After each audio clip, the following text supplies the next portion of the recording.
A day in my life sa usa ka babaeng wala nang andoy madato. Wala nang andoy madato kay daghan kay sa nang masuko. Kuya Wan. For today's video mga mari, nagkasabot ay ani mga mari nga karon ko numiani mag-get together mga mari pero nananghid usa ako diri sa akong borders mga mari nga di sana siya muutong mga mari kay bisag karon ang expected date nga gigon sa ubi mga mari pero dili sana ko pautungon mga mari. Sas Ginoo. Ini nakita ginanyo mga mari no nga akong daan mga mari usa ra ka putos nga kanon mga mari nga akong lawas mga mari. Kay syempre mga mari basta ingnon tang kanon ra gay dadon mga mari kanon ra naton dadon mga mari para ra sa tungkaw galingon mga mari date ta magbida-bida nga kung ingnon tang padadon tang kanon nagdatag usa ka kaldirong dako nga kanon nya para isa nagsudan. Diri demi nangaligo sa Durano Eco Farm mga mari no. Sus ni duta ning view diri mga mari kumuyong gay mong connecting to nature mga mari diri mo largo sa Durano Eco Farm mga mari di mo magmahay mga mari. Nya kay pagabot na ako diri mga mari gahumanam ni kaon ako mga kauban mga mari. Ako na sa ring giberedahan akong gidang kanon mga mari nga usa ka takos mga mari tanawon tag makahurot bagitaan diri mga mari. Kumot-kumot diri mga mari baang bang din ta diha kay medyo gutom no ta na mga mari kala una na gay na nya wala tay paniud to. Sas Ginoo. Nya kay dili ginakahibod ngan mga mari ka magbaang-baang gani tag wala gutom masamot nagiguslat ta mga mari.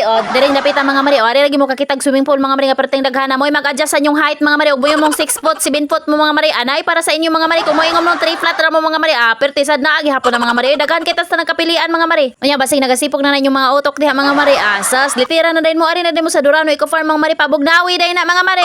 Sas nindot kanilang itubig diri mga mari kay flowing na mga mari dili na chlorinated. Di ta mahadlok mga mari mga daot na tong mga daoton diha nga mga lawas mga mari. Basta gani saom-saom na hisgutan mga mari. Ari gina mo gawas atong pagkagaraon mga mari. Kani mga di ka mamusaw mga mari kana ginamoy garaon mga mari. Nya gara-gara kay saom mga mari nya murag usara dayto kadangaw ang naisbugan mga mari. Diri dapita mura sa kunong buday mga mari ambot lang naunsa ni mga mari nagbinaki naman hinunod diri dapita. Huy naunsa. Unya kay wala man ta naligo daan sa ato mga mari. Di ba na magsilbi mga mari maligo tang walay panlugod mga mari. Syempre manlugod sa ta diri dapita mga mari.